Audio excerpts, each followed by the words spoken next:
Hello and welcome to another edition of This Week in ITFC History.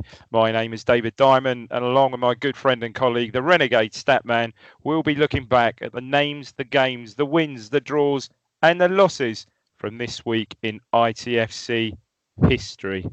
Back again, Stat. Back once again, yeah. I was just looking at the games that we're covering. You've got a bit carried away again, I think. Did I? I think where we are now, coming up towards the end of October, we've got European matches. Mm-hmm. So I think you've kind of thought, well, what do I like? I like 1980-81. I like European matches. I like wins, and basically, I think we're going to have a clean sweep. We've got a clean sweep tonight, haven't we? We're going to have a great 4 great games to go for I us. think so, yeah. There are other games in there. I mean, I was sorely tempted there with 1 or 2 other games in there. But again, thinking back to sort of previous weeks, previous shows, I thought may not be too much footage of some of these games. So I think at least most of these games, I think we're sort of okay for footage, weren't we? Pretty much. I think all sorted, yeah. And so in fact, one of the managers actually gave a little bit of feedback to one of the games that we're going to talk about. Oh, seriously?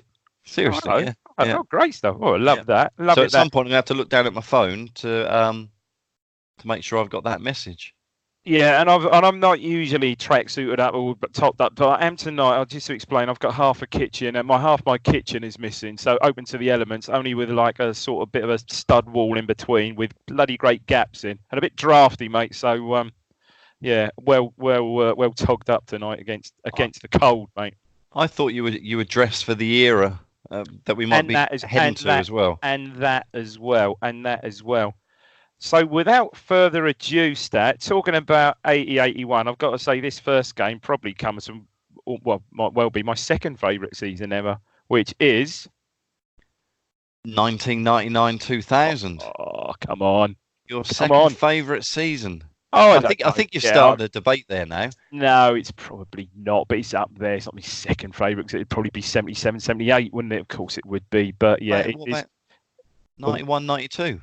Oh, yeah, 91. See, 91, 92 was an odd season for me. I was still playing football fairly regularly, and then, I mean, typical kids.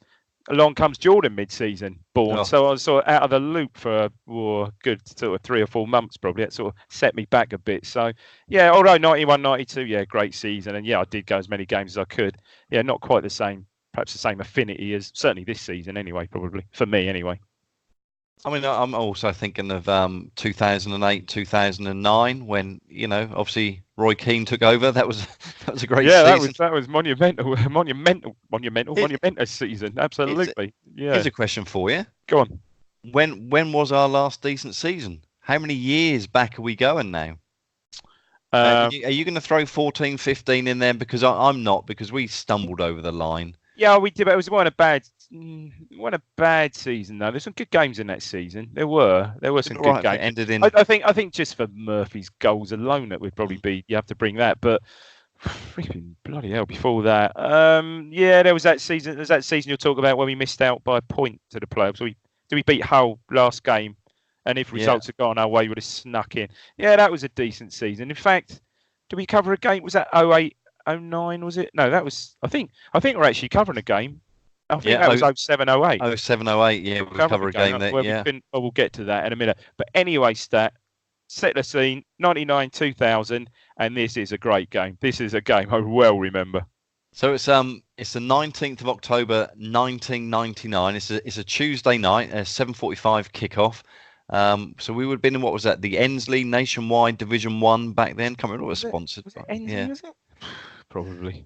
No, Ensley was probably a bit earlier than that. I must admit, as we're talking, I'm now thinking I do need another spreadsheet with what the sponsors of the leagues were. Yeah. Get on it. Get on that. You don't get a sponsor in League One, do you? Don't think so, mate. No. All we can hang our hat on is the leasing.com this year, I think. There we go. George Burley is the town manager, and we're facing Alan Kirbishley's Charlton Athletic. Yeah. Now, before we get to that, the game that we played the game before was on the Saturday at home to QPR. Yeah. And some people kind of have a view that was the game that stopped us from automatic promotion? There's an odd one because it's almost a catalyst for a bit of a change in the team, as we'll get to see. So there's a couple of things, ways of looking at that game. But obviously, that game was a bizarre. Yeah, we lost 4-1. So we lost 4-1 at home at QPR.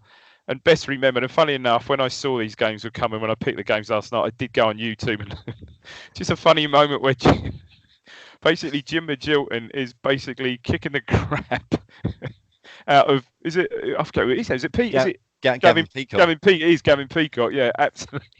So it's one of those ones. It's almost like school playground. You know, when you're playing, loads of kids on the playground, a ball gets stuck in a melee of kids, and everyone's sort of trying to kick at it, having a go at it, and someone sits on the ball. Well, that was pretty much the same with Peacock. He's sort of sitting on it, and Magilton's not having any of it. Not at all. No, he's volleying him, isn't he? A massive brawl ensues. Yeah, I posted it, and Manu gets right stuck in, and we'll come to him in a minute. You could just suddenly see him. If you watch it about 10 seconds in, he just appears from nowhere.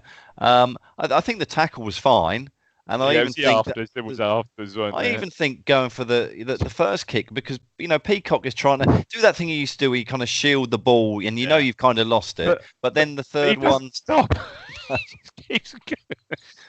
Somebody mentioned that sheer frustration. I'm not sure what the score was at that point. Yeah, I know we went one up quite early on. 1-1, wasn't it? I think. Yeah, it might have been actually. Yeah, I think they got back. I think they made it 1-1, and then that happened just before half time. So I posted it, and I didn't copy Jim in because I didn't know whether he'd like to see it or not really on Twitter. And another Jim replied and copied in Jim Magilton and said, Jim was just putting him out of his misery there. Also, somewhat peculiar to see Chris Kiwomya not playing for the Super Blues. Obviously, he played for QPR. He did, yeah. And Jim Magilton replied, he was very chirpy that day, as I remember my old mate. Yeah, well, and what he's talking about Kiwomya. Well, I'm guessing, yeah. I guess, and he do a number on us later on in the season, didn't he? Well, that was the game later on in the season that really cost us over. I think it's over Easter, I think. But so there we are on the Saturday. We've lost 4-1. Our mercurial midfielder Magilton obviously been sent off. He played in this game, so I guess then was a. Yeah, then it was. It wasn't automatic, was it? No. But all talk before the game was that there was a dressing room bust up between. I'm gonna say it mainly because I like that it rhymes between. Because then it makes it sound less aggressive, but between Manu Teti and George Burley.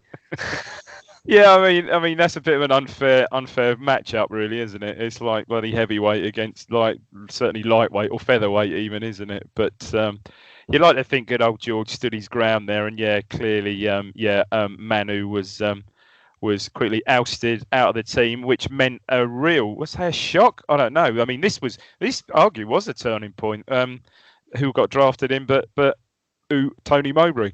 Yeah, unbelievable. Like I said, it was his first start of the season. I think he'd made one or two substitution appearances before that. But I think if you'd have said on the weekend before, that Mogger will be back in the team against Charlton, who were obviously up there as well, top of the league. Bit of an odd thing about this game. Charlton, we'll go through the teams in a minute, but Charlton wore yellow. Yeah, I don't know. Every other game I remember Charlton playing at Portman Road. Yeah. Certainly back in those days, they certainly wore red. And ever since, I think. That was a bit bizarre. I don't know. Which team do you want to go through first? Go through theirs if you want. Go through Charlton's. Yeah. All right. Dean Kiley. Yeah. Great player.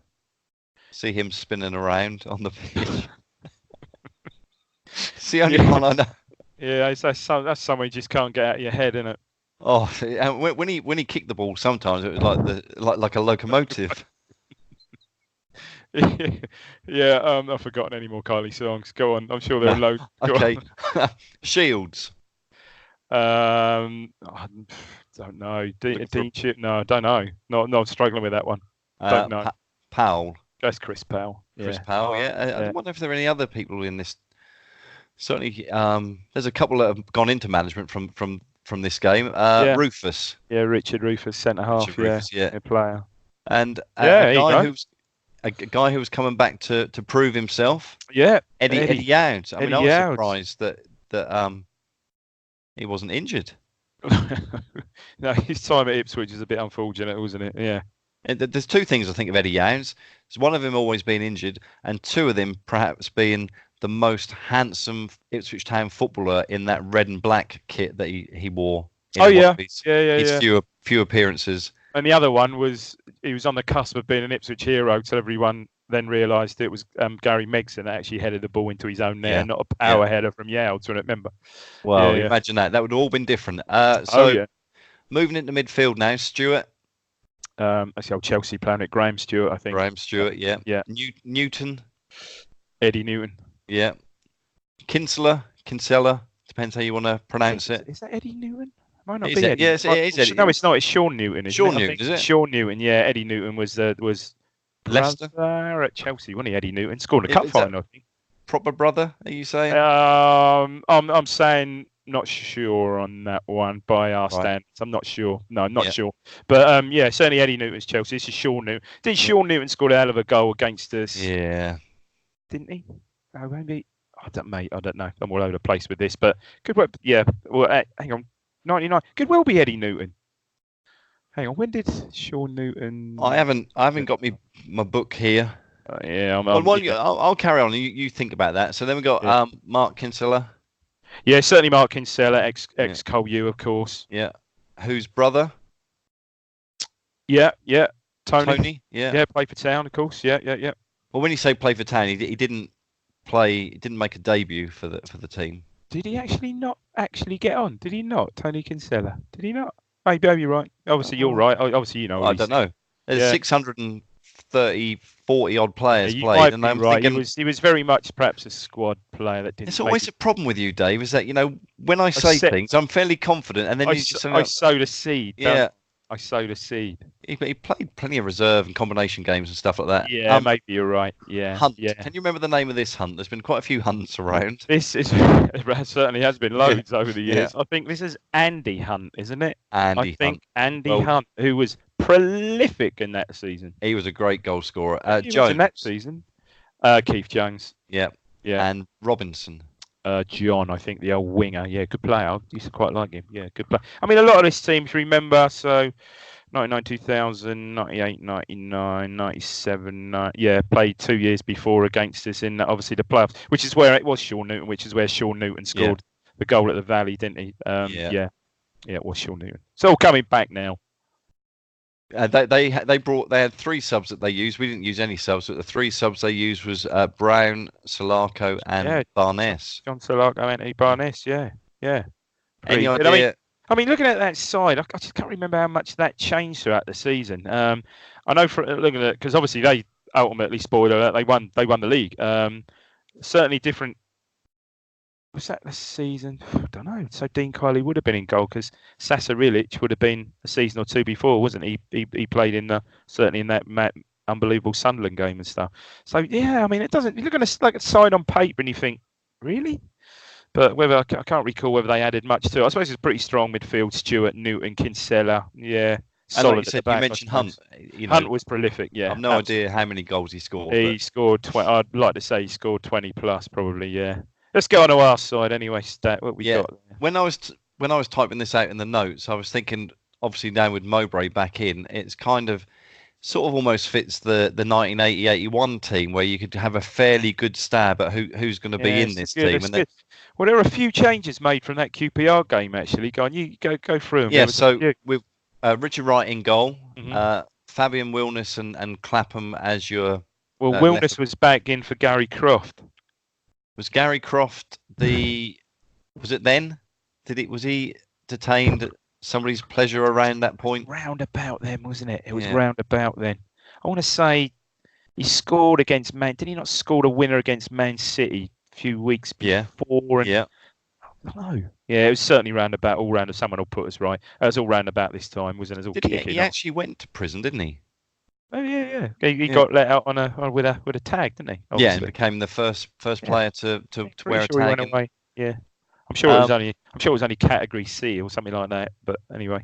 What do you mean by category C? Do you mean like a low security prison? I'm Yeah. sure it probably would have done, wouldn't it? I don't know. What are we talking about this? You seem to We're know really waffling. What are we talking about this? Carry Which on. one were you in? Come on, you obviously have a bit of an idea. Yeah. Go on. The skeletons are coming out now. Skeletons. Go on. So we mentioned earlier. So Tony Mowbray comes out of sort of semi-retirement. Wheels him on the pitch. Mogger.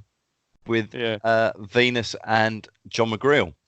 Well, yeah, and also what was interesting about this team, looking at the midfield, another rare start that season and quite deserved it. Turned out for Mickey Stocker, who replaced Jermaine Wright. He replaced there. So again, whether that was injury forced upon us, I can't recall that.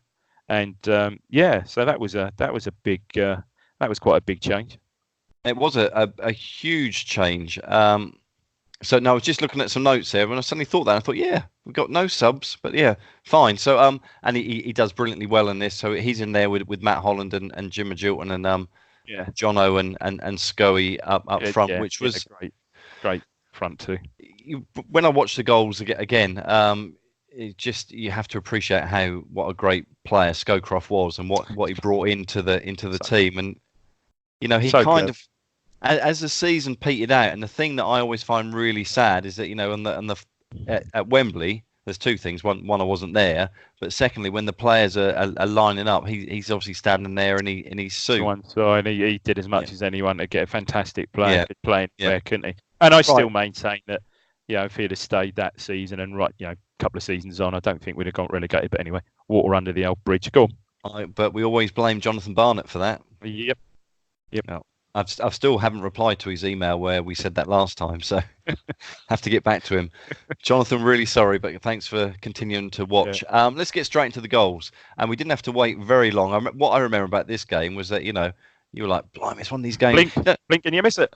Let's think of a manager that probably wouldn't have this approach. So I don't know, off the top of my head, Mick McCarthy or whatever. Like the first 20 minutes, you'd almost feel that you're kind of easing yourself into the game. This is like gung ho, wasn't it? This was a hell of a game. Yeah. This is not one where you're sitting down and going, "Oh, Dave, did you see Great British Bake Off last night?" Oh, yeah, and you can hear that chat going. This one is like, looking at the goals here, it reminds me the first half of this game followed, I think, pretty much a very similar pattern to the Bolton playoff game at Portman Road later in the season, didn't it? It's just goals going in everywhere. You just didn't know what was going on. So 4 minutes. Tanner attacking the Churchman's End, and Wilderness, he's kind of putting a cross, and it's gone just around the penalty spot, and the defender, I didn't see who it was, clears it really poorly, but it goes right to Scoey. He's on the edge of the box, and he hits a low drive, and I think it takes a bit of a deflection because it kind of arcs around Kylie. He doesn't get much of a chance on that, I don't think. No. But put us 1-0 up after 4 minutes, and I think when you're playing top of the table Charlton, and you're thinking, actually, this is a great start. This is what we really want. Just what we needed to bounce back. Yeah. What you don't want is 3 minutes later, Charlton have a corner, goes to the far post. Eddie Yowes manages to head it without being injured, heads it right back a goal, and Hunt's only. Yeah, we're watching static, aren't we? Yeah. Hunt's 2 yards out. Yeah, he's good. I'd say he was a real post, scored all sorts of goals that season. But he was certainly on the spot there. Yeah, I think we were defensively a bit static there. Disappointing. George would not have been happy with that one. No, but what I like about that is, so you can imagine, Eddie Yowes heads it back. Hunt's 2 yards out, just puts it in the back of the net, and obviously really close to Richard Wright. And then he does what keepers do sometimes. The ball's gone. And then he kind of goes, you see him at the last minute, kind of go, tries to put his hand up, literally saving the ball that has already gone. It'd been better if he just stood there and looked. Yeah, it's just an involuntary reaction or something. Yeah. So that's 7 minutes, 1-1. Charlton are chanting that they're top of the league. Quite rightly. And we're thinking, right, okay, we had a great start. They've got back into it. Yeah. So I don't know what the game play, what the match plan was then, whether George Burley suddenly thought, well, whether we calm it down a little bit, and I can't quite remember, but 4 minutes later, Jamie Clapham does some great work down in the left wing back position as he was, and he passes it to Venus, who usually is a dependable defender, and he puts this pass over, and it goes to a Charlton player. I couldn't see who it was. It could have been Stewart or Robinson, I don't know. Straight to them, and as soon as they get the ball, what they do is they just play a lofted pass just right over the top. And, you know, Vino is running in, but Hunt's already 4 or 5 yards ahead of him. And he just, you know, puts it past Richard Wright. And I remember at that point thinking, yeah. For me, at that point, I suddenly thought, well, we lost 4-1 on, you know, Saturday. You know, we've got a goal, and 11 minutes we're suddenly losing again. And I thought the same thing was going to happen. Just go through the goals, not too much detail here. So the 29th minute, Tanner got a free kick on the edge of the penalty area, wide right of the goal, and Clapham's free kick is met by Mogger. He goes up and he does that look, you know, that sort of flick header. And what I like is that he actually runs away, starting to celebrate, and I think it goes past Kylie or hits the post. Can't quite remember how it goes, and even see it on the TV now. And Vino, the Venus, the player that you wouldn't expect to be 2 yards out, taps it in from 2 yards, and at least makes amends for the mistake that he made. And you know, suddenly we're going at half time, and it's 2-2. And I think, you know, at that point, from what I remember, you just great game. Great game, and good, and I seem to remember, good atmosphere. Look at it; it's under 18,000 there, you know, but good, really good atmosphere. I mean, that is surprising, isn't it? You know, I mean, we were certainly on the cusp of the top 6 before this game. I think they were top. Still the undeveloped ground though. So what would have been capacity back then? 22 and a half. Okay, yeah. So maybe there was a problem with the trains in London. Yeah, did you see that today? Those people on the trains in Canning Town, Extinction Rebellion. Can I just say, I think that we should do everything we can to help our climate but to see those people on the top of trains stopping normal people going to work, and surely trains are a good thing. Yeah, I'm sure they are. There's always a chap the other day who jumped on top of an aeroplane somewhere. I wasn't moving, but obviously. I thought that he was from another aeroplane. Sort of. No, not quite. No, was that Heathrow? I don't know. Gatwick's anyway. Yeah, I fully endorse it, but I think there is ways to protest clearly. But there clearly was some kind of protest that night. And if anybody wants to come and sit near Dave and myself, basically this is kind of what the things we talk about at half time. Second half, 66 minute, Town take the lead. It's Jamie Clapham's corner. Scoey meets it with his head, and it's going towards the keeper, and I think Richard Rufus is there or whatever, and somebody else, and they're clearly going to be able to clear the ball. Yeah, John O'Poacher, isn't he? It's a great diving header, but you don't see many people who diving header in my mind is that you're suddenly leaping forward six yards, but he didn't seem to leap that far. He sort of falls on it and heads it in, doesn't it? I remember about that is the celebration afterwards. He does the old, fantastic. Right, the North Stand as well, I think, wasn't it? Yeah, I think that he did he do that before Jurgen Klinsmann? Yeah, probably. No, I'd like to think he beat Jurgen to it. Yeah, probably not. Yeah. And then for me, the best goal of the night. Yeah. So Venus, he's kind of on the left wing. He's gone into Charlton's half, and he plays a high ball to Scoey. And Scoey, brilliant. He's so strong. You know, the thing I like about it, incredibly strong, great control, great vision. And he's done everything in there. He's held the defender off. He's controlled it pretty easily. He's gone to his left and then just rolled the ball into Mickey Stockwell, who perpetual motion. Yeah, still going 76 minutes, still going strong. Yeah, brilliant. Was that a Kylie song that you dropped in there and I didn't get? I wouldn't like you to say. Not at all. If I just made motion, if I haven't, she should have sung. So it's a good title for a Kylie song. And what Stockwell did, he just dropped his shoulder, cut inside. And he fires a left foot shot right past Kylie. 4-2, absolutely beautiful. It's our 11th of the league game. We've got 20 points from 11, so we're not too far off to 2 points a game, and we find ourselves in 6th. And the other thing, you mentioned the spoiler that Charlton go on to win the league, but the other spoiler is that Charlton won the league, but we did the double over them that season. Certainly did, to the tune of 7-3 or something like that. Funny enough, I did hear Mick Stockwell interviewed afterwards. I can't remember who by, and said, Mick, do you think now your performance tonight will, get you a regular run in the side? And I seem to remember him saying, I should be so lucky.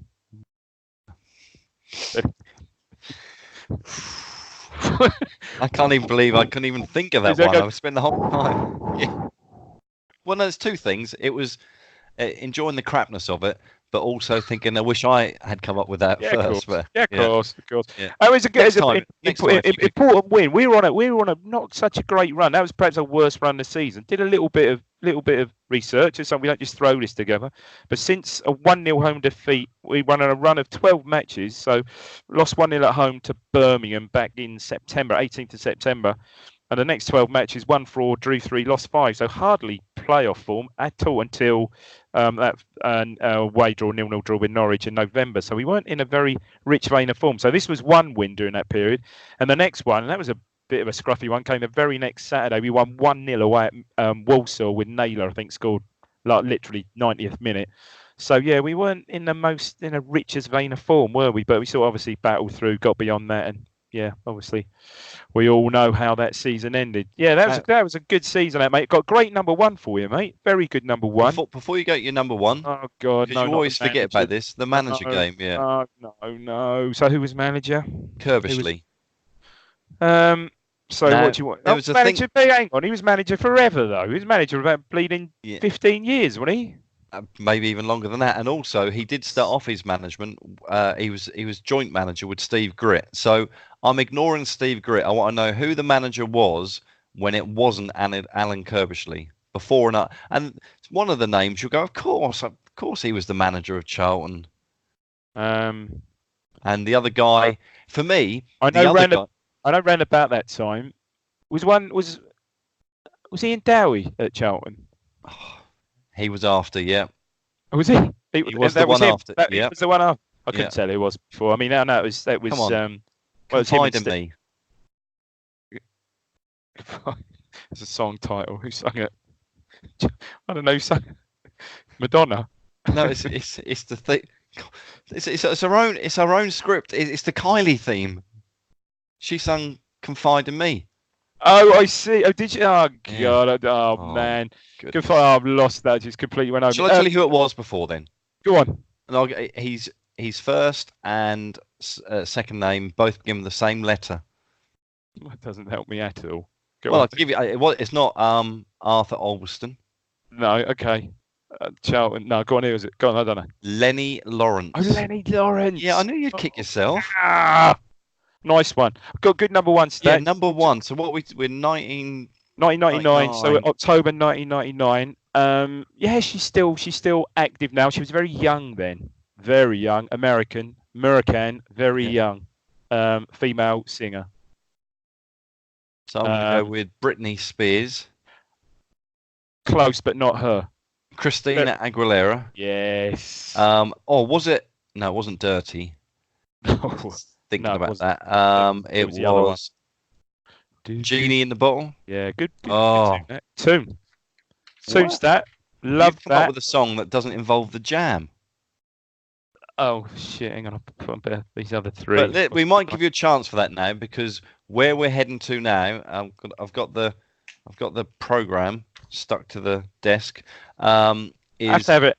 I'm not boring, but I just had to include a European game, and this one came out. Look at that! Look at that booty. So that's Wednesday, 22nd of October, 1980, 7:30 kickoff. That's Walkie still with the remnants of his escape to victory, short back and sides. He's slowly getting the old locks back to a point behind you, isn't he? He's slowly getting there. Yeah. But he's still got his escape to victory haircut there, and he's obviously one of the plethora of penalties he took against Aris Salonika. That was his first one, according to the program. Yeah.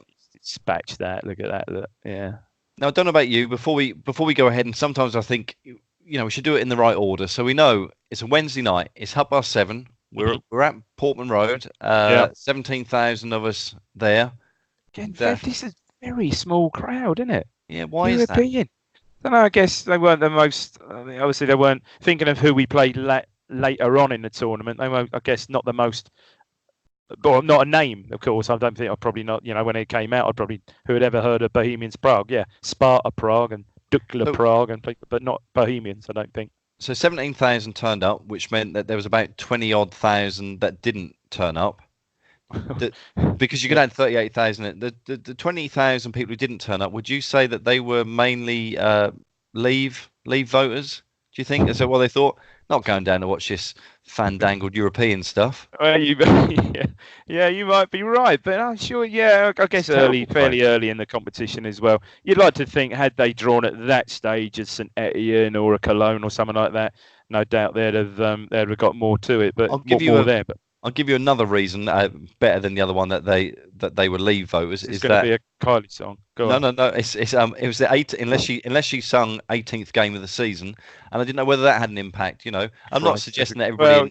It's a very good point. Yeah, it's only just barely getting towards the end of October. Already played 18 games, and that, so we only had another 48 to go. Yeah, poor old Russell. Russell's barely got started. So we're playing Bohemian Prague. Yeah. And their manager, did you know who their manager was? No. Tom. Yeah. How do you pronounce his name? Pospisil. Yeah. Pospisil, okay. I reckon Thomas Pospisil. Very good. And the issue that I've had is since I saw his name yesterday, all that's been going through my head is Thomas Popsicle. It looks just like Popsicle. It does look like Popsicle. So Thomas Popsicle, and he actually had 2 spells at Bohemians, and more about them later. But let's have a little look at the mascot first. Come on. So So our mascot for tonight, there is a little. Actually, I've got a different camera angle there. There he is. Oh wait, hang on. Yeah. I think I might know him. So our mascot for tonight is 11-year-old. So he would have been born in '69, I'm guessing. He'd be 50 now. Yeah. Yeah, so he's a bit younger than you. Okay, yeah. Just being polite. And his name's Andrew Brown. Fairly common name. Can't be many. Andrew Brown, fairly common name, isn't it? I don't know. Andy Brown. Okay, yeah. Andy Brown, yeah. Andy Brown. I like Andy, yeah. I also like people who, when they meet someone like Andrew, just start calling them Andy. And you're thinking, where did that come from? His name's Andrew. Absolutely. Do you think that happened with Andy Cole? And after a while, he went, "My name is Andrew." Yeah, that was an odd one, that wasn't it? Yeah. All of a sudden, he suddenly morphed into Andrew, didn't he? That was you at some point going to become Davey or something? Yeah. Anyway, I know what you want to know. You want to know where this young lad lives. Go on. Where does he live? Isn't as bad as it actually sounds. Does he live in Ipswich? He lives at 68A Levington Road, Ipswich. 68A Levington Road. So Levington Road's off Felixstowe Road, isn't it? That's Levington Road. Yeah, it is. Oh, okay. Well, so the road to Levington, and I guess it's 68A. Yeah. And we know a little bit about him. His favourite town player was Paul Mariner. Good choice. Yeah, good choice. Good choice, Andy. And I think Andy, he attended St Joseph's College. Oh, yeah, posh school. Posh. So is 68A is a? I'm now thinking of a farmer had 68, and then he sold part of his land, and they built. I don't think there's any farm on Levington Road, mate. No, it's between. Picture Levington Road. Where? Give me a pub. Okay, between Felixstowe Road and Nacton Road, I'd say Levington Road runs. So halfway along Felixstowe Road, where that row of shops is, not a million miles away from the Royal Oak. What was the Royal Oak? But not any up that way, mate. Got Betfredo in the other corner or something like that. Yeah, and used to be a bank. It's now. No, it didn't used to be a bank. It used to be a mattress shop. Remember, they had the big hippos and the big mattresses on the roof. Yeah, that replaced the bank, I think. Yeah. I don't think it ever was a bank. So yeah. So here we are. So we've got the program, and Bobby Robson's got his notes. Nothing really is a big bit about the team, and we can talk about them in a minute. But there was something else I wanted to speak to you about. Some great photos of when they went to Aris Salonika. Yeah. And I think at one point you might be able to see Pete Barraclough and Rob Mel Henderson, I think. Mel Henderson, your mate. Yeah. So we've got that. Some great pictures. It might be Pete Slater, not Pete Barrett. Peter Slater, yeah. Peter Slater. They've got a little bit about their team, and there we do have a photo of Thomas Pospisil. Pospisil. Yeah, and look at this. Wow. It's like dapper. Look at that. He's got a pork pie hat on. Yeah. Look at that. Yeah, let's get to your favourite bit, which was what was on at the Odeon. Yes. Yeah. So, hang on, what? 1980? Wow. Yeah. I'm going to say, I'll give you some clues. The first clue is there are 5 films, and I've only heard of one of them. Or in the I was going to say in the trilogy, in the series of films, there's 5. You've only heard of sorry. one.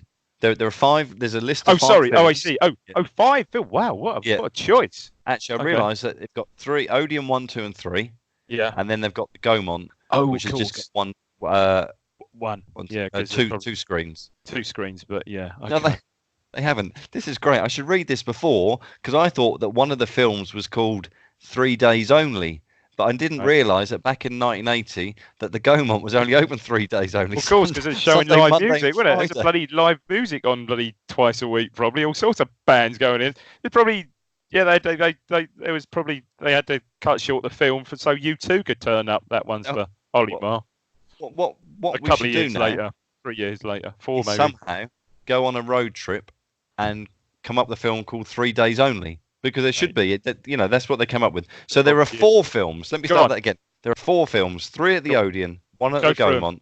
Go for him quickly. Leave the well-known one out. We'll try and guess it. Right. Go on. So you got Pom Night, POM. Okay. That's an X. Yeah. Jungle Burger. Tell me that's not an X. That's an X. Flipping heck. Okay. Don't even want to go there. And the one that's on at the Gaumont on a Sunday, Monday, or Friday is The Way We Were. Oh yeah, that's Barbara Streisand. Yeah, that's an A. Was that adult? Yeah. No. A is I think parental guidance. So right. You could go. Yeah. So the one film you haven't got, it's an X, but it's not the kind of X that you kind it's of a horror film like Amityville or something. Not like a horror that. film. It's an Oscar winning film. Ooh.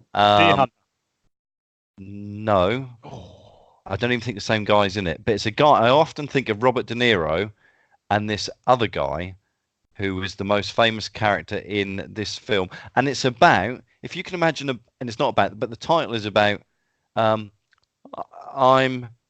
in the air and I look down and I can see a home of a bird that makes an annoying noise. Oh, it's brilliant. What One Flew Over the... No, One Flew Over the Cuckoo's Nest. Oh, it is? Okay. Yes. That's an old... I'm sure that film was out way before then. That must have been just showing it again. Great film. That's Jack Nicholson, yeah? Jack Nicholson. Yeah, brilliant film. Yeah, I haven't seen it for ages. Now, because they didn't have 3 days only on that often, the Gaumont also put live on stage. And I'm not going to list them all. Go through some of these. 1980, come on. I'll go through all of them because... Go on. There are some you'll say, of course, that's a great band. Never heard of them. Ian Gillan. Ian Gillan, yeah, heavy, rock, yeah. Motorhead. Bloody hell, yeah. Motorhead were on one night. Yeah. And then the next night was Ozzy Osbourne.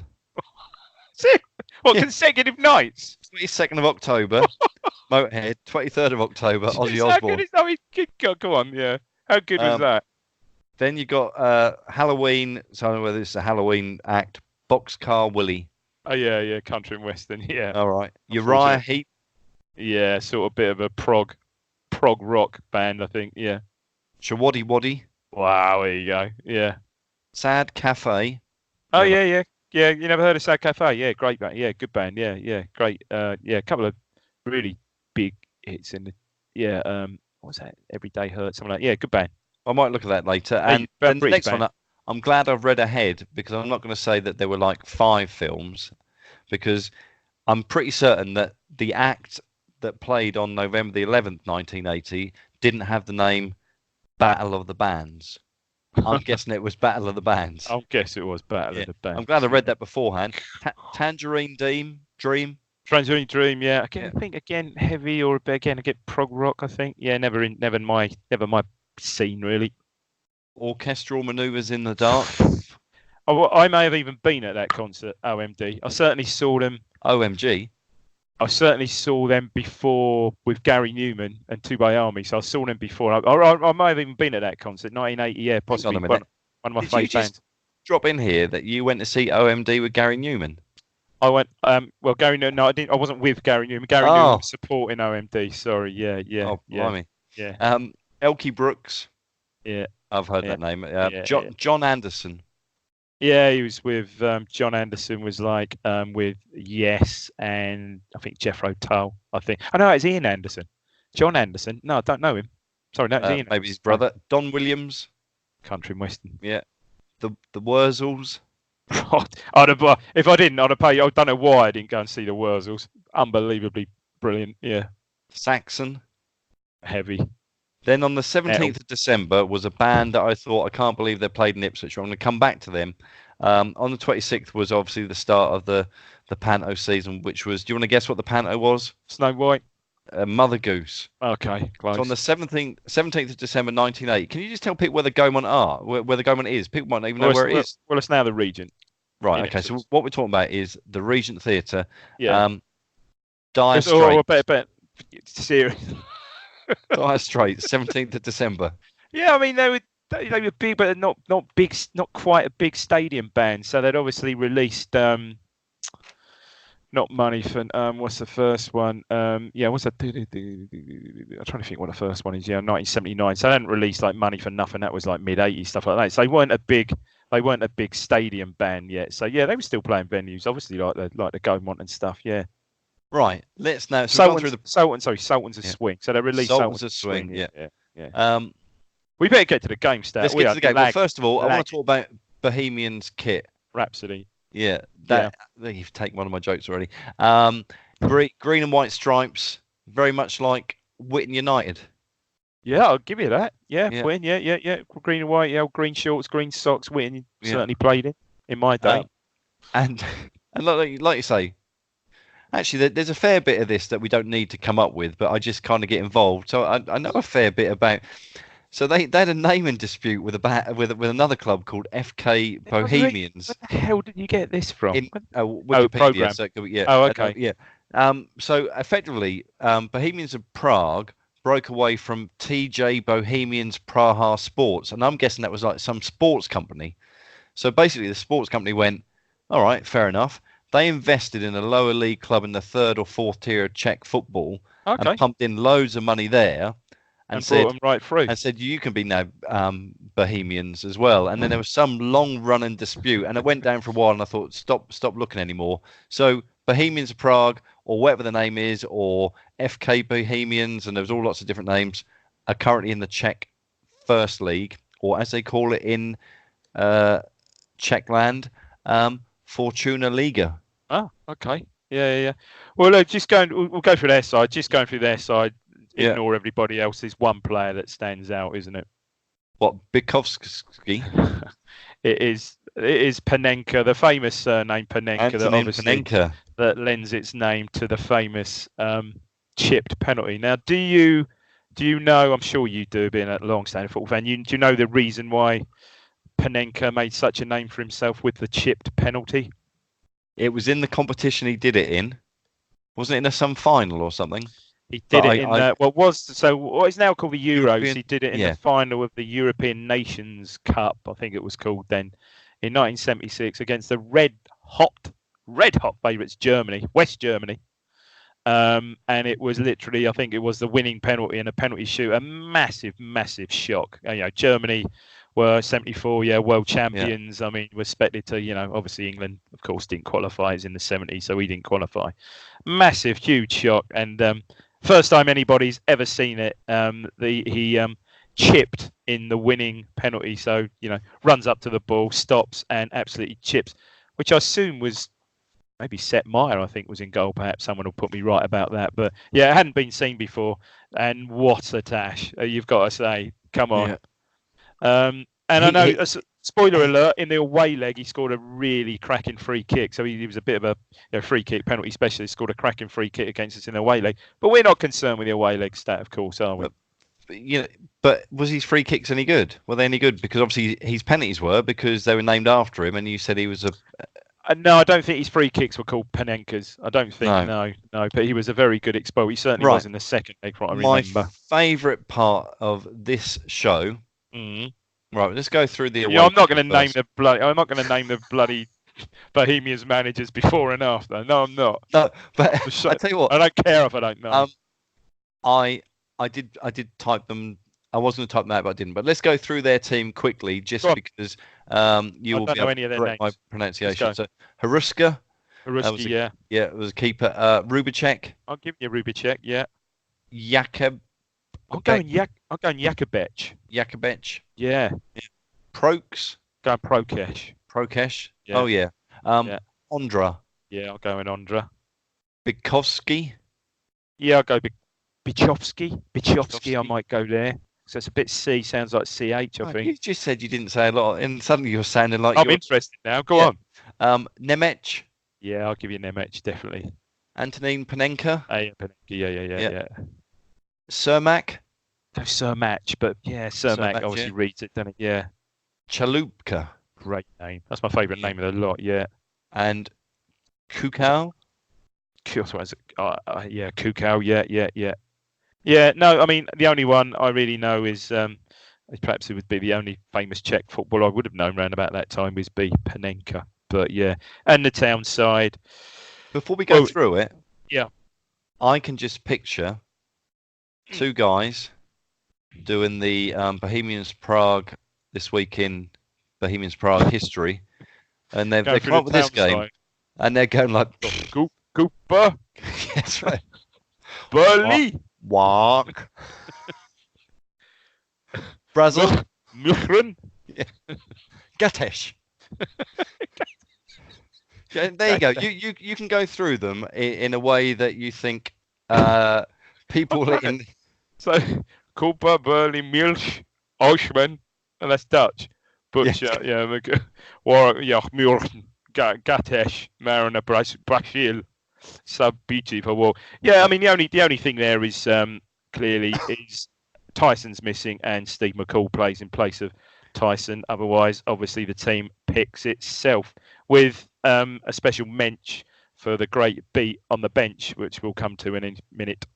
Without a doubt. First half, I can't even remember if I was at this game. Oh, it certainly was. When you were 10 or whatever, you were kind of sport that you thought that you were playing European Cup matches at, European matches every week. So I can only remember one. I must admit, I was at the game. I went to certainly all the home European games that season. And I can obviously just remember the one. I can remember Walk.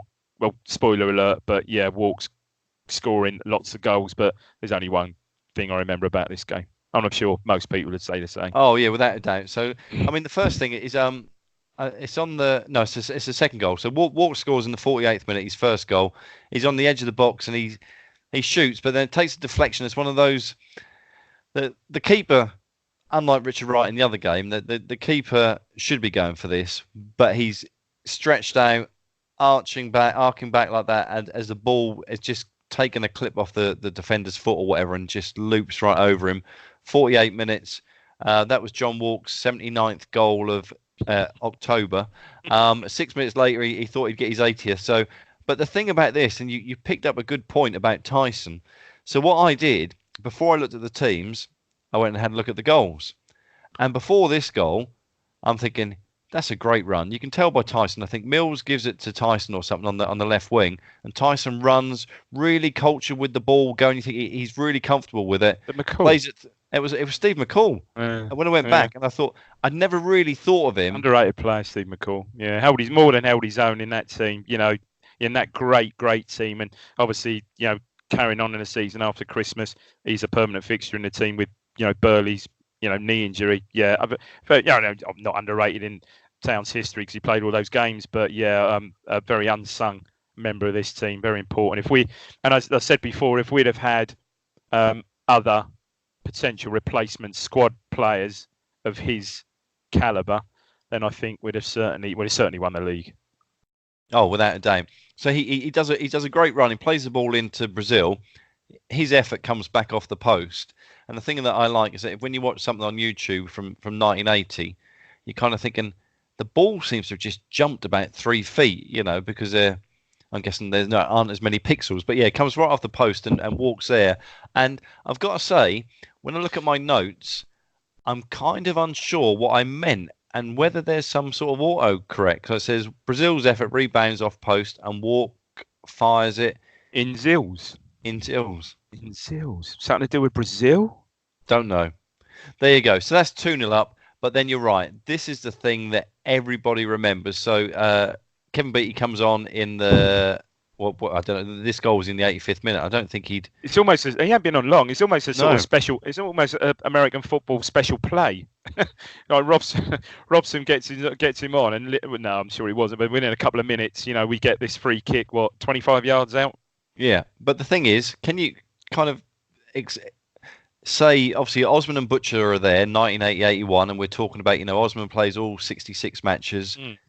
Where is Beattie at this point in his career? Is he just being nursed? He is still being nursed, and every season, because he was so good and because he was so important to the team, and because he's only 27 at this stage, you're still hoping as a town supporter that this is it now. Beattie's going to come back. Beattie's going to come back fit.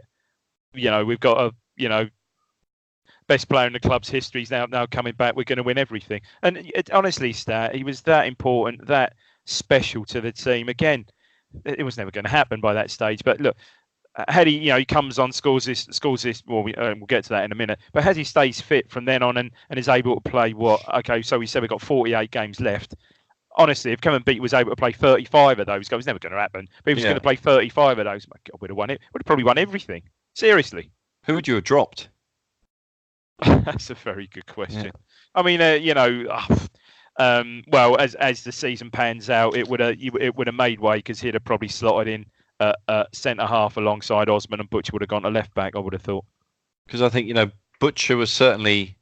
He was playing for England at this point. Just about an England player now, yeah. Russell Osman on the cusp of it, was he? Or had just I reckon about? Just about, yeah, him and Gates, just about. Yeah, certainly this season, just about. I think that, you'd have found, fully fit and Beattie, if we'd have had to, get that match sharpness back and playing a prolonged spell of games, God, you'd have found a play. Christ, you'd have.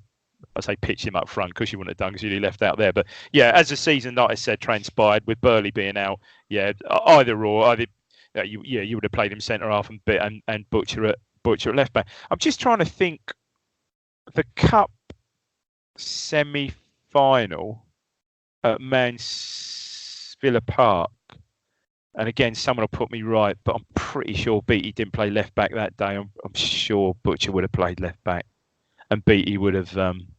And Beattie would have played centre back. I'm pretty certain. I don't think he played left back. Someone will correct me anyway. But anyway, yeah. Are you saying that centre half is a better position than left back? Probably back then for Beattie with his injuries and stuff like that. Yeah, I think it'd have been more comfortable playing it. Yeah, he wouldn't have, But it didn't happen. But anyway, look, we get this free kick. Beattie's been on 2 minutes, and probably it's one. Certainly this time last year, the sad now coming up. Well, just past coming up to his year of his funeral, probably. That was a much played goal, wasn't it, on the TV? So it's 25 yards. I think maybe is it Mills who just knocks it square to him, and he rifles it. Absolutely, yeah. If I read it in one of the books, I read it, and it says, and this is how they described it: Beattie scores from Mills's free kick. Yeah, and when you read that, you're thinking, well, hang on a minute. Taps it like goal. Mills has probably crossed it in, and Beattie's got his head to it. Mills gets a very important assist. It's a very well weighted 2-yard ball. He thunders it in. You just remember it. I was in Churchman's that night. It just went in. I can see it now. Bloody brilliant, mate. Brilliant. That was an absolute great guy. I love his celebration when he kind of turns around. Yeah. Yeah, no, it's just like class, mate. Class. How many? You mentioned a point, and people sometimes ask me for some statistics, and I just say I haven't got them. And one of the ones I haven't got, for example, is away fans. How many away fans? And I'm thinking I never started recording from Bohemia. Yeah, but just in general, Portman Road or whatever. How many away fans have we got? And I think we never used to record them. So this is going back to a point that you just made about Mills getting the assist. That's one thing that isn't there. Maybe we need to go back, you and I, and watch it. But who do you reckon got the most assists that season? Murin, probably, wasn't it? Murin, I guess. Yeah, you'd have thought Murin. I'd be somebody out there. If you've got nothing better to do, take yourself through all of the goals. Gates. If you call that assist, Gates won a lot of penalties for Walk, for instance. A lot of penalties. Put your hand on your heart and tell me which player would have the most assists? I'd say either one of the two, Gates or Murin. I would have thought. Right, we'll have to look at that. Go on then. But brilliant, mate. Absolutely brilliant. And Before what I we did, go mate, on- Walker got 14 goals to that point. 14 Oh, goals I to thought it that. was 79. I know he had loads of them. Yeah, still undefeated in the league as well. When I sent you the list, and just to let people know that I send Dave a long list, but some of them I take out anyhow. Because I'm thinking, who's really interested in 1953 when we left? We lost 3-1 at Bristol Rovers, but I kept this game in especially for you. I knew you would. So give us your number one. That's about 2-2. Number one, you mentioned her earlier. You mentioned her in passing earlier, or I did. What, in 1980? She was appearing somewhere. Britney Spears. No, she was appearing at Brooks. at the Gaumont, and she wasn't a singer. Oh, the Bette Midler or something, did I say? No. No. Well, who did Someone I say? is famous, probably a bit more Barbara famous. Streisand. Yeah. Barbara Streisand. Is it Streisand or Streisand? Streisand. Streisand. Number one, I remember Woman in Love, it was called, so not one of the most. I thought that was the Bee Gees. Not one of the most up-tempo songs. May have even been written by the Bee Gees, not sure. Someone will put me right. Stat, we are lagging. Let's let's go. on, mate. Oh, we're going to crack on. So it's 23rd of October 2007. It's a Tuesday night, 7:45 kickoff. Right up to date. Rich, we are, like this. Rich, our podcast buddies, all like this one. We're Bring in. Up, well, I say up to date. It's 12 years ago. Yeah, I know. How's that happened? I think somebody said, "Oh, yeah, let's have more 90s games," and I'm thinking, it's 2019 now. We're going to appease them. Don't worry, we're going to appease them shortly. We've got the great, fantastic Jim Magilton in the town dugout, and in the opposition. Do you want to? No, go on. I'm about to say something. You carry on. I remember it. Our opposition is Colchester United, and they're managed by Geraint Williams. George. Yeah. George. Or Geraint. I'm a bit worried because I know that we've got well, probably most of Swansea and Cardiff listen to this. I'm a bit worried that Geraint. Sounds the same. Geraint. I think it's Geraint, isn't it? Geraint, I think. Geraint. The thing that gets me about this game, mate. Look at the crowd. I tell you what.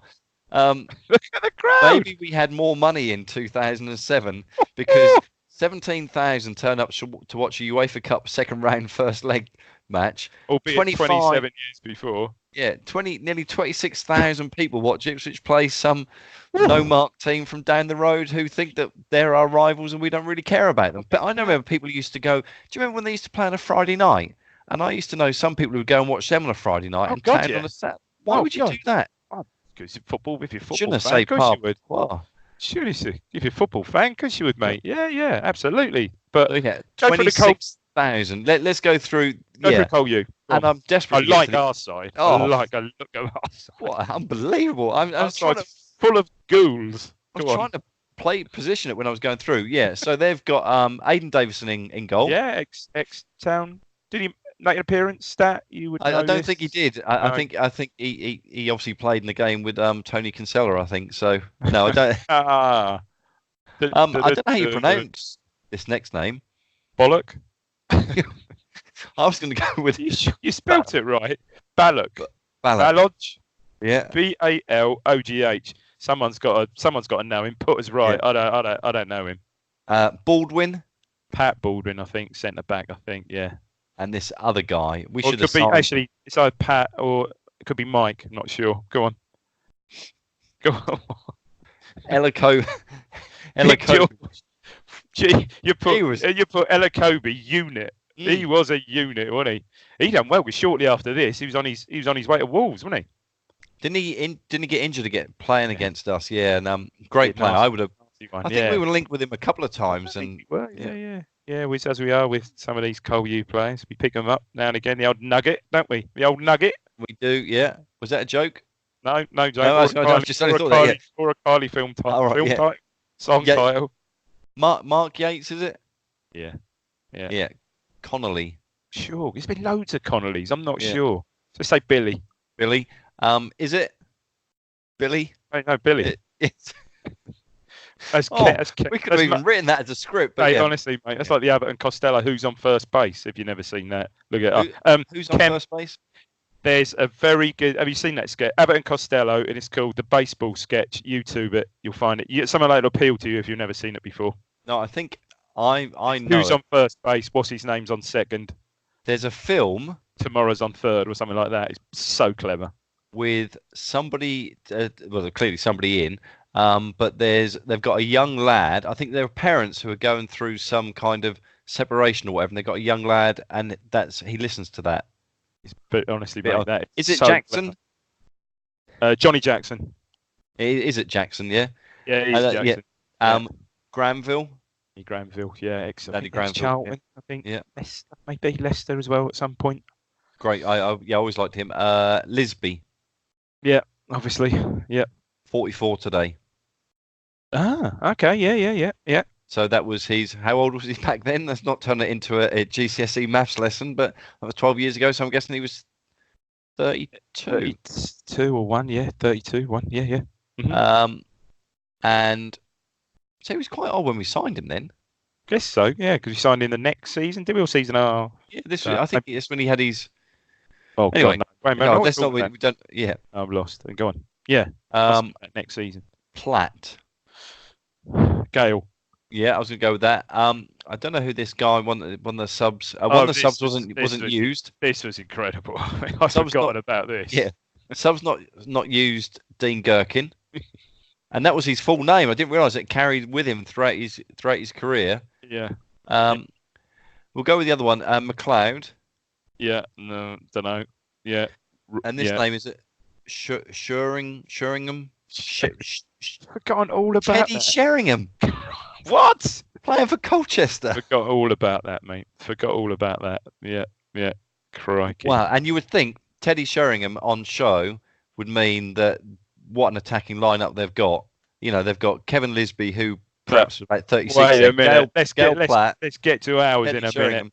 Oh, and as I just wrote, how attacking is this? So what a side, though. I love the goalkeeper to start with. He's sadly not with us for long, but I thought he's a brilliant keeper from when we saw him. Yeah, Neil Alexander. Yeah, he was, I think, and you name-checked Olimar before, but I think that he said that he felt that he was incredibly, I've got to get this right now, either one way or another way, when he was with us and after, I think he feels that he was overrated. Yeah, I think he feels he's overrated now that he's gone, but he was very underrated when he was a player that we had. But he went to Rangers, didn't he? He went to Rangers, got his dream move, so I think that was good. But yeah, it was good from the club. Yeah, unfortunate, but yeah, he got his dream move to Rangers, and I think that was perhaps contractual thing that if they came in for him, yeah, he could go. So we signed him on a free, and I think we sold him. So that was good business then. Okay. Yeah. So we're playing 4 at the back. Yeah. And so we've got Wright and Harding as your fullbacks, and Fabian Wilness and DeVos. Must have been in the twilight of Fab's Ipswich career, I reckon, wasn't it? Must have been. Getting towards that, because I mean, he had his testimonial in 2009. So getting there, isn't it? Maybe a season or 2 left in him. Yeah. Midfield, well, you know, when I started writing these names down, I thought, right, I know where these two go, which was Owen Garvin and Legwinski, which, you know, even when you got Legwinski in the team, you know, actually going to have another sip of Yazoo. Yeah. Yeah, don't go. Tell me if I've got banana. No, you're right. And so then the next 4, you got Billy Clark. Mm-hmm. Always thought was a great player. It didn't stay that long. Jonathan Walters. Yeah. Alan Lee. Go on, say it. Go on, say it. Pablo. So I just want to say it again. Billy Clark, Jonathan Walters, Alan Lee, and Pablo Canago. But in my mind, if you talk about those players, I see them all as strikers. I absolutely see them all as strikers. I suppose Billy Clark. I mean, Walters. Obviously, you'd think that in that scenario, Walters was playing in that great role. He could either drop off right or left, couldn't he? Brilliant, wasn't he, in that role? Coming in late and stuff like that. And Billy Clark, perhaps a bit wider, but yeah, God, Alan Lee and Pablo Waters. I mean, look, I like the bench as well. We got Danny Haynes, Liam Trotter, and Gary Roberts. Unbelievable. I know why 25,000 were there, and right. you can tell us about the great home form that Town were on. That's why people were turning up, wasn't it? I mean, we'd have romped this. We'd have romped. If we had any half decent away form that season, we'd have playoffs. We'd have romped the league, wouldn't we? We didn't win an away game till the 2nd of Feb, Sheffield Wednesday away. We were shocking. I think, and hardly amongst those, hardly got any draws. He's getting beat by the odd goal. Yeah, it was. I think you're right. And actually, if we go back to the name again, Walters, Lee, Canago, you got Sylvan Legwinski in there, DeVos, you got a great keeper. That potentially was a season that just slipped away because of poor away form. This is the season we beat. I'm sure it was. This is the season we beat Bristol City 6-0, was it? I'm sure it was, wasn't it? Yeah, November 2007. Yeah. So let's go to goal stat. Come on. The referee was Keith Stroud. Anyhow. Yeah, exactly. So Cole take the lead. There's a long ball to Jackson, and he heads it down, and Platt hits this. It's a stunning 30-yard volley, and we talk about how good Alexander was, but he had absolutely no chance at all there, or no change. I don't know why he couldn't do his car part. These notes, just to let people know, if you and I were a little bit busier earlier in the week, so that's why the notes were a bit rushed. So he gave Alexander no change, which sounds a lot worse, but he actually gave him no chance. The ball went in the back of the net. Cole, you had further chances. What I remember in the second, in the first half, to possibly go 2 or 3-0 up before half time. And the question I put you down there to you was that Town seemed more nervous than usual. There was something about this game that it was hyped up, wasn't it? It was only Colchester United. No, but it was pretty hyped up. I think it was supporters had hyped it up and stuff. Yeah. Yeah, because I think Cole at the time were going well. I'm pretty sure they were going well. Yeah, I haven't got where they are on the pitch. I think they were doing okay. And then second half you come out, and the thing that stands out to everybody is 68 minutes. So we're just 20 minutes to go, and Lisby threw himself to the ground. He's 1-on-1 with Alexander. Keith Stroud for once decides not to send Alexander off. I think he feels that he was going away from goal and gives a yellow card. And then this is what changed it. You got that. And even the crowd going. Yates' penalty is saved by Alexander. Apparently it was his first save in English football, and he played for 6 years. Oh. And the crowd were lifted. Yeah. Town scored a goal in the 71st minute from Walters. Yeah. Can you remember that? Because I haven't. My notes have, so the 71st minute. I can't. So that puts us back 1-1. 10 minutes later, 81 minutes. So this game is going, really late into the game. Trotter, as you mentioned, is Remember this one, yeah. Sub-header from Garvin's corner. So that was Trotter's first senior goal. Yeah, I remember. Yeah. And then 3 minutes later, Haynes' sub. Wilness's cross. It causes confusion, and Haynes kind of nips in between Aidan Davison. I couldn't quite see who the defender was, and just headers it back in.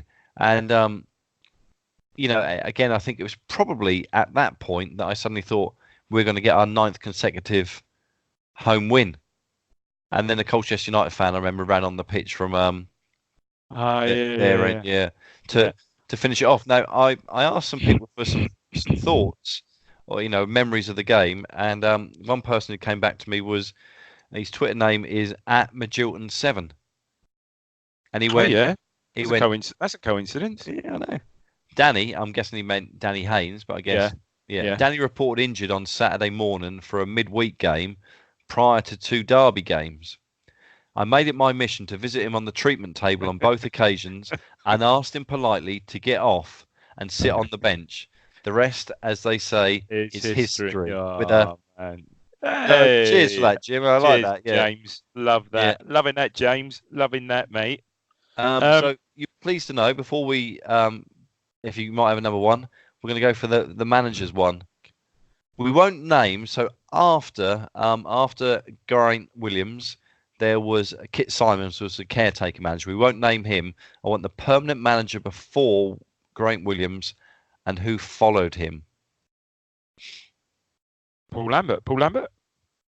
No, not twice. Not before and after. Say, Paul Lambert after. Yeah. The other guys in the news. He's a bit like Lenny Lawrence in that his first and second name begin with the same letter. He's in the news today. Oh, Phil Parkinson. Mm. Yeah, I wouldn't have got that, but yeah, I'd have got it from that. Yeah. And other managers. He was there quite a while, I think. He was, yeah. Yeah. And to be honest, what are we talking about? 2007. So we're talking about 12 years. Yeah. And he's still in the game and Yeah. managing. And I thought for a while he where did he go? And he performed really badly. And you thought, well, he's had his chance at the In a few, and he's had so many clubs. Was it Reading for a bit? I think was it Reading, and that was he. Bolton had more than one spell at Bolton, didn't he? Yeah, there was one spell where he went. I can't remember who it was with, but I'll tell you what. I had a look to see who the list of Colchester managers were, and some names jumped out. Go on. And one of them jumped out, and I was like, I forgot he was Colchester manager. So we got Alan Hunter, Yeah. George Burley, Yeah. Mick Mills, Oh gosh, yeah. Ian Atkins, Yeah. Just about remember that. Steve Whitten. Managed them for about 3 or 4 years or something. Oh, I've forgotten that. No. Tony Humes, and of course now John McGreal. Ooh, John McGreal. Fantastic, mate. I've got number one for you. So number one, 2007. All girl band. All girl band with many changes of lineup. Sugar Babes. Oh, you're all over it, mate. You are, aren't you? You are all over it. Well, I know they've. So what we talking about? 2007. Is it? Did they sample your mate's track? Gary Newman. What, Cars? Yeah. Our Friends Electric. No, it was called Freak Like Me. Oh, not Freak Like Me. About You Now. Never heard of it. About You Now. What about you? What about you now? Sorry, Jim. That's yeah. How about you? Jim, Okay. Last one, Stat. We're on the complain again. Yeah. Last one. We're on home straight. Come on, let's give it. And this is for Rich. Rich, you wanted a 1990s game. Yeah. There was only really one I sort of could see actually, but I knew Stat would get upset. Stat would be excited about this game. Bit of an odd kickoff time, Stat. Yeah. I knew this would float your boat, mate. I do like that. Float your boat. There's a couple of things. So it's a Monday night, which can only mean Tuesday's the next day. Absolutely, and a start after Sunday. Yeah. Is it because it was considered Monday night football? I think so, wasn't it? In its infancy. So that's season, I think. And that's why it was 8 o'clock, wasn't it? I think weren't all of the Monday night football games kicking off at 8 at that time. Yeah, I'm not quite sure why they ever did that because I thought you were going to say I'm not quite sure why they chose Wimbledon against Ipswich. But considering what our run was, so it was an 8 o'clock kickoff. I've gone old school Division 1, but Premier League. Now I don't know if you know about this, but there was a minute's silence before the game for Vincent Price, who actually died on that day. Oh, shut up. He did. Yeah. I'm not having. There was not a minute's silence. There was. And it was not. So all right, okay. I'll make it up. There wasn't a minute. Well, hang on. There was a minute's silence for Vincent Price, who did did Thriller. And you're right. And obviously what Dracula was in or whatever else it did. What was in the match report that I read that during this minute's silence for Vincent Price, somebody did exactly what you did in the background. That one. Yeah. We'll get to the goals in a minute. We'll go in the second half because the first half wasn't a thriller. No. So yeah, John Lyle was manager with this Mick McGivern thing that I never stop till you get enough. Go on. Yeah. Go on. Yeah. Go on. Mick McGivern thing. I never really understood that. Didn't understand any of that. No. The worst thing was I don't think either of those two did either. Really. Was there a bit of a Paul Goddard John Walk association in sort of a season or so later as well, wasn't it? For the interesting thing on the bench here is Brian Clues on the bench. So to be assistant back then, that never really worked, did it? No. Joe Kinnear was the Wimbledon manager, and we were playing at Selhurst Park. Town we'd only played at Plough Lane once. In the time that we played Wimbledon, most of them were at Selhurst Park, and then we played them at the MK Hockey Stadium before. Barely played Wimbledon before, we were out. We missed each other. Yeah, back in the late 80s, I guess, when they made it up. No, they knew town were in town, so that's why Wimbledon got a big crowd. Cause I always thought their crowds were about 4,000 to 5,000. Actually, that's quite decent for them, I think. Yeah, 7,756. Let's go through the town team. Now, town lined up in their away red shirt, but they had the home white shorts, because it used to be red. Yeah, I knew that at Excite. Yeah, Very and white socks, wasn't white it? socks, white socks. Yeah. I'm not sure. Sure about that. So Forrest. Worked, huh? Yeah, it did work. Yeah, Forrest is in goal. Stockwell and Thompson are your fullbacks with John Walk and I was about to say Andy Linnigan. David Linnigan. That is his brother. Yeah, is his brother. Yeah, and then obviously Williams comes back in time from. He stepped back in time from 2007. No. Back Do to you know what he did? I think he did that especially for you. Oh, very good. But what you don't realise is I've already said that to you, and you never got it. And I thought I've lost that. I giggled to myself. Yeah, Williams, Stuart Slater. Now, Phil Whelan, and you see I put a question mark beside him because the rest of the team is Mason, Marshall and Kawamia. And I kind of remember Phil Whelan playing. Was he playing on the left side of midfield for a bit? Really? There's something about why is he? Well, all right, let's change it to unless he's playing. I'd suggest he looks a bit ungainly playing on the left of midfield. Yeah. Phil Whelan, no disrespect, Phil. Stockwell's definitely in the right back position. Thompson's definitely in the left back, and I'm thinking, well, if you put him in, be walking in again. So where else would he be playing? He's playing 5 at the back. Stat? Yeah. No, we're not. Definitely not against them. No. So like I said, the first half wasn't a thriller. So on the 72nd minute, Slater, I liked him. We spoke about him on previous pods and stuff like that. Great talent at other clubs. Just didn't seem to recreate it. In fact, he wasn't that great at Celtic when he left. Actually, he was a great talent at West Ham. Once he had a good game. Yeah. Well, actually, he went to Watford after, didn't he? After he left us, and he was all right, but yeah, no, he never quite. He was a next wonder kid, wasn't he, when he first burst on the scene for West Ham? So he never quite happened for him. He bursts onto the ball here, and he feeds in Stockwell on the edge of the penalty area. Stockwell, and it's very reminiscent, I think, of we covered the Blackburn away FA Cup win. So he rolls it across to the edge of the penalty area, and Mason and Marshall are there, and Marshall is kind of thinking about going to the ball, and Mason does the same thing as he does against Blackburn, just nips in there quick and just fires it in. Good finisher, Mason. Good finisher, wasn't he? Oh, great player. Just after that, Wimbledon should have equalised. There's a corner that comes over. Vinny. Oh, hang on. We haven't even gone through their team.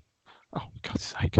Oh, we'll have to cut that out. But no, we won't. We'll just carry on. Vinny Jones. We'll go through it at the end. Vinny Jones flicks it over his head. Robbie Earl's about 3 or 4 yards out and puts it straight at Forrest, who smothers it. And then in the 81st minute, Lionel Messi suddenly, puts on the red shirt and the white shorts and the white socks and turns into Mick Stockwell. Well, do you know what? This goal reminds me very much, not quite obviously the finish of the goal of the season that Dalian Atkinson scored at that very same ground against the very same team, I think. Only he doesn't in the end chip Sagers, but it's just the run. Umbrella. Sorry, I was going like that. Yeah. It's just the run, isn't it? It's amazing. He just keeps going. It's brilliant. Yeah. And think, keep going then. Oh, well, hang on. Oh no, he's backing off. I might get a shot in here. All right. Fantastic. You're right. I mean, Wimbledon, they clear the ball and he picks it up just in our half, just on the edge of the centre circle, and he goes. And he goes a bit more, and the defenders are all doing that bit where they're running, and you're thinking, if it was your team, you'd be pulling your hair out, thinking somebody close him down. Maybe because he's like Stockwell, they think he's going to pass, he's going to lay it off in a minute. Yeah. He's keep going. He's going to get a shot in. Great goal. Yeah. Great goal. Suddenly finds himself on the edge of the penalty area. He nips in between two defenders. He almost loses it, and then he fires it hard and low past Hans Seggers, who was in goal. Town's first win in 8. Let's have a look at their team, because I want to go through the team. Some right names in here. Right nuggets in here. Go on. Hans Seggers in goal. Yeah. When you used to play Wimbledon, they'd always put Fear in their side. What was his? I think it's Peter. Peter Fear. I think so. Fitzgerald. I think that's Scott Fitzgerald. I think. Yeah. McAllister. Not sure. No. Brian, maybe. Bob Brian, I think, perhaps. Yeah. Kimball? Yeah. Not sure on that one. I think it's Alan. You're giving it an Alan.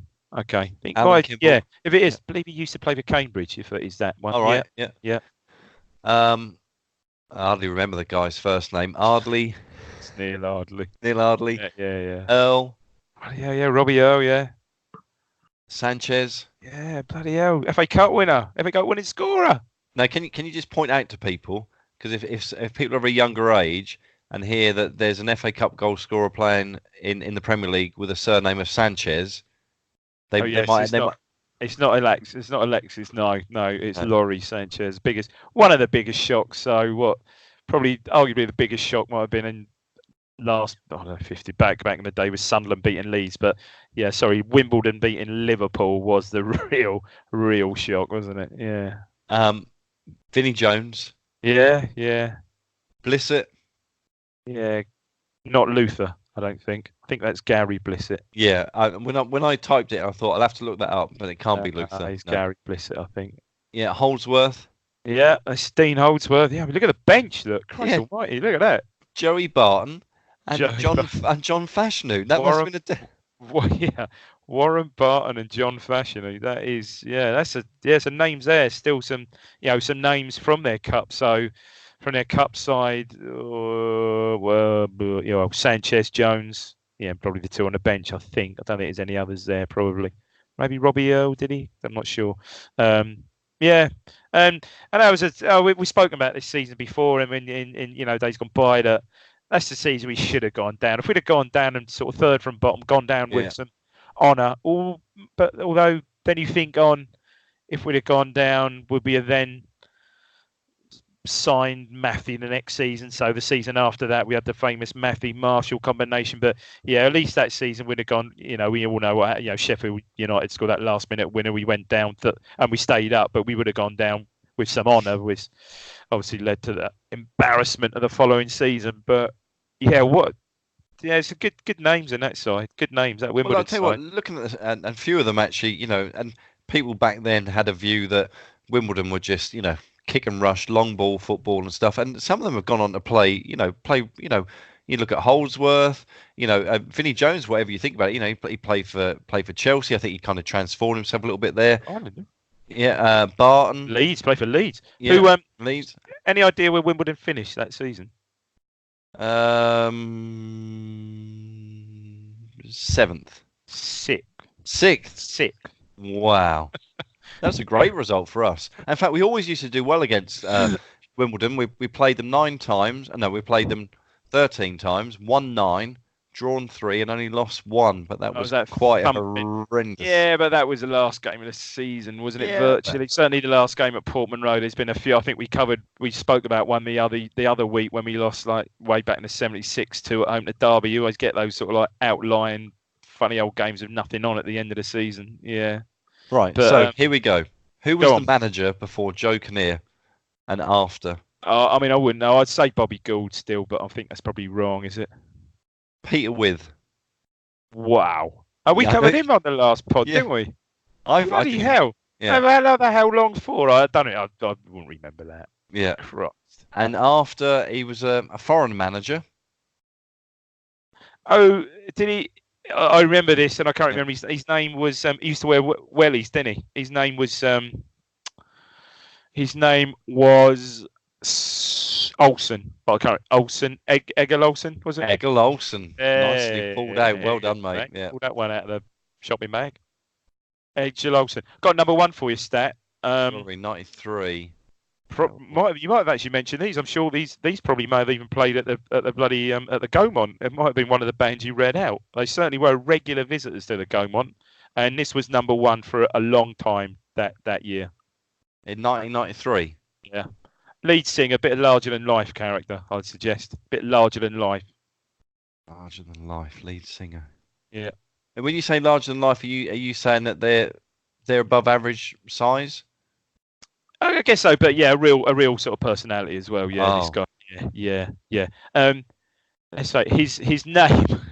I don't know his real. This obviously wasn't his real name. Well, I don't think. I hope it was his real name actually. His name was after a dish. Let's say a dish, not a dish you put stuff in, but a food dish. Oh. Some of you had more of an American food dish, I'd suggest. As soon as you said, I was thinking pie, meatloaf. Yeah. So that was then. I would do anything, whatever. But I'd do anything for love. I think I'd do anything for love. Yeah. in 1993. Yeah. Wow. And that was Yeah. probably, like you say, for most of the 90s was number one.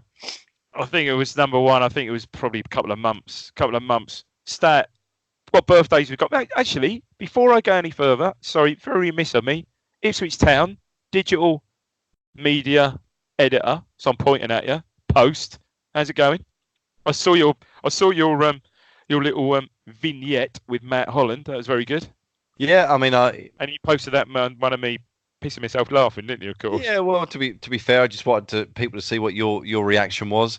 And Matt was brilliant, absolutely fantastic. Yeah, it was good. He kept a straight face, didn't he? Yeah. And what you can't see in the video when I kind of cropped it is behind him. It was so great. You know, I've got this naffness sort of thing that I've kind of, it's not naff, this isn't naff, but kind of put it in, and he had his Ireland caps on the and I thought, wow, there's Matt Holland. He's there anyway. So really nice of him. I think, you know, the important thing is that the job spec, that there's two things. You know, the salary is competitive, and I'm certainly competitive, and secondly, they wanted people to be creative. So there you go. You know, we've got a little campaign video. I know that my people are talking to their people, and, you know, hopefully, you know, I can give you some news at some point. But yeah, that's I mean, I just thought your whole presentation was a bit off the wall. Anyway, Stat. You can't just throw in a random Michael Jackson song because. Well, I know you did. Price you threw in Thriller, didn't you, or whatever? Yeah, but no, that's because Vincent Price did the laugh at the end of Thriller. I just that's better than mine. I just thought I'd throw that one in. Listen, look, we've got some birthdays this week because Stat gives me a list of the birthdays, so we just pick random ones. And one that caught my eye, very, very many happy returns, and I'm sure he's listening, is to Bob Thompson, who is 114 today. Yeah, so many happy returns, Bob. If you're listening, we'll get you on the show. Yeah, I mean, that what I've sent you is kind of a list of the when people were born and how old they would be, and I'm you know, maybe Bob, he could be the UK's oldest. I think that would probably make him the UK's oldest but man. One player I want to, you know, he's only 28, and I've no idea who he is. He's obviously played for the first team. He shares his birthday with Luke Hyam, which is the other odd thing.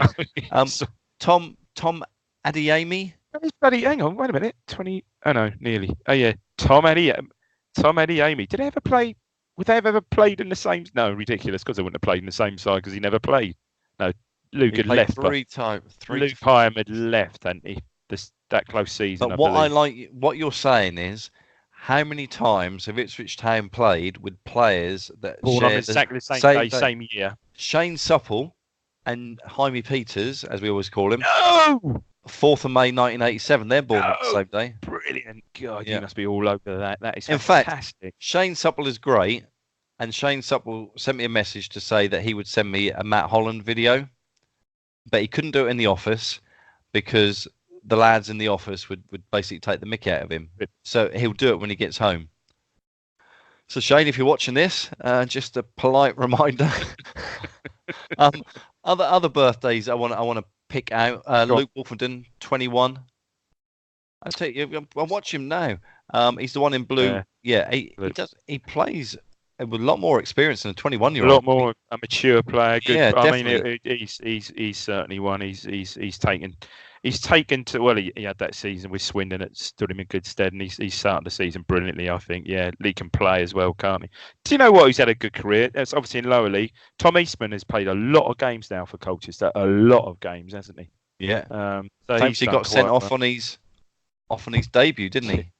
Jermaine Wright, we mentioned earlier on, good player, wasn't he, Jermaine Wright? One person I want to mention is Jack Colback, 30. Yeah, not sure where he is now. Do you know where he is?